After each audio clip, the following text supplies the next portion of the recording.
What happens when the glamorous world of celebrity, the dazzling lights of music videos, and the luxury of five-star hotels hide a sinister truth?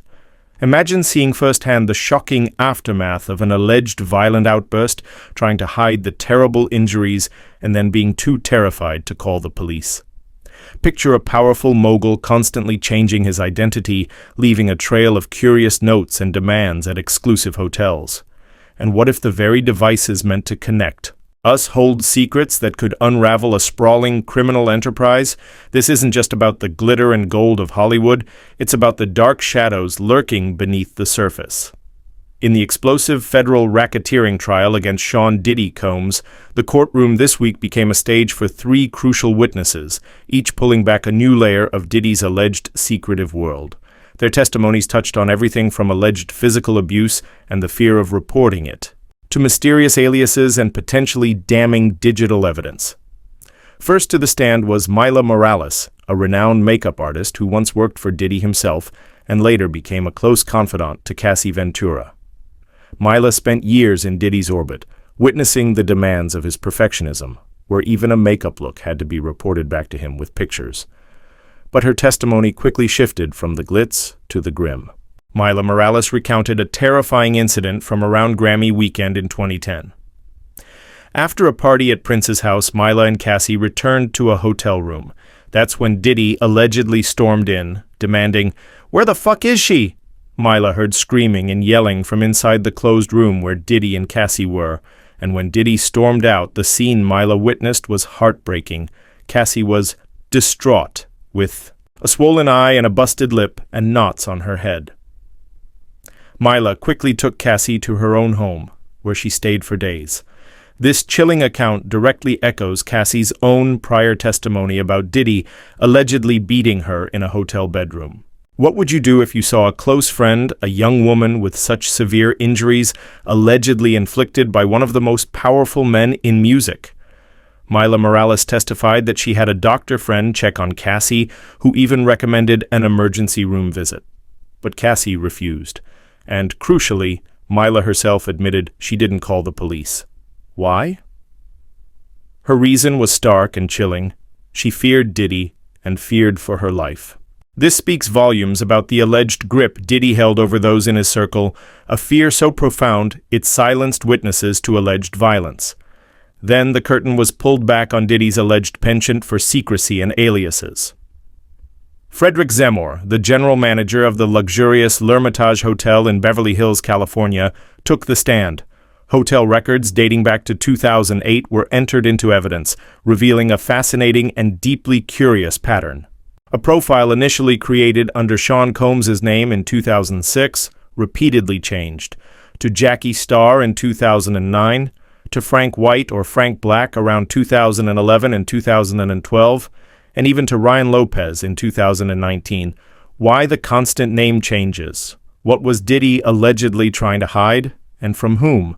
And what other unusual requests did he make at these high-end hotels? Zemmour's testimony painted a picture of Diddy's unusual demands and the hotel's efforts to accommodate them, even at a cost. Notes associated with Diddy's profile revealed specific instructions. PL's monitor outside his RM cycle down the hall to spray air freshener. And a particularly telling note, always spills candle wax on everything and uses excessive amounts of oil. Place the room out of order upon departure for deep cleaning. The hotel even had to authorize an extra $1,000 when guest stays with us to cover any room damages. What kind of activities caused such consistent spills, such a need for air fresheners, and such predictable damage that a $1,000 deposit was pre-authorized? And why was the defense so uninterested in cross-examining the hotel manager about these peculiar details? Finally, the courtroom turned to the digital trail. Joshua Croft, a computer forensics agent with Homeland Security Investigations, the same agency that raided Diddy's homes in March 2024 and arrested him in September, took the stand.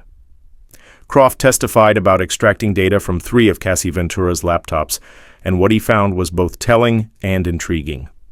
One laptop had been wiped clean, set to factory default. Another revealed user profiles for Frank Black, the very alias we just heard about from the hotel manager, and a guest profile. and the third laptop, bent and dented, wouldn't even power on. What crucial information might have been hidden, deleted, or destroyed on these devices? What does the repeated appearance of Frank Black truly signify in this tangled web of alleged misconduct? As this pivotal week concluded, legal experts weighed in on the impact of previous testimonies. CNN legal expert Misty Maris commented that the defense did some damage during their cross-examination of Kid Cudi. She argued that Kid Cudi's testimony about his car being blown up didn't directly prove Diddy was behind the arson. Maris pointed out that Kid Cudi never saw who blew up his car or had direct information about it, only that he just believed it to be Combs because he thought Combs was, quote, violent.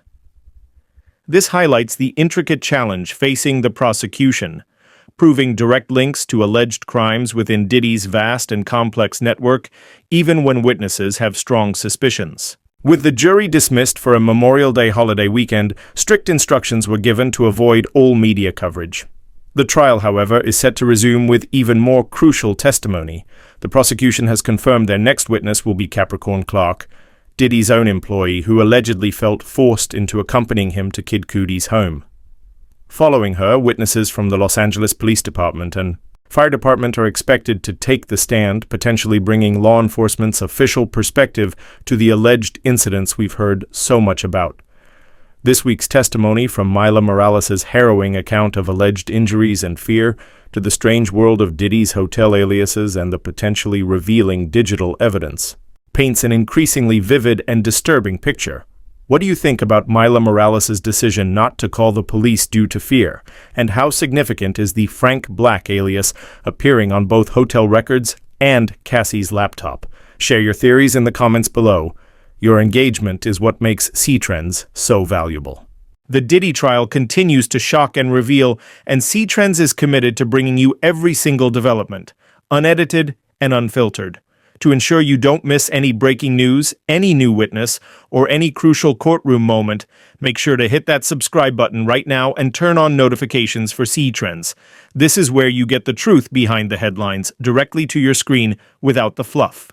For a deeper dive into the specific allegations against Diddy, to revisit previous explosive testimonies like Cassie Ventura's or George Kaplan's, or to understand the serious charges of racketeering and sex trafficking, make sure to explore our specially curated Diddy trial playlist.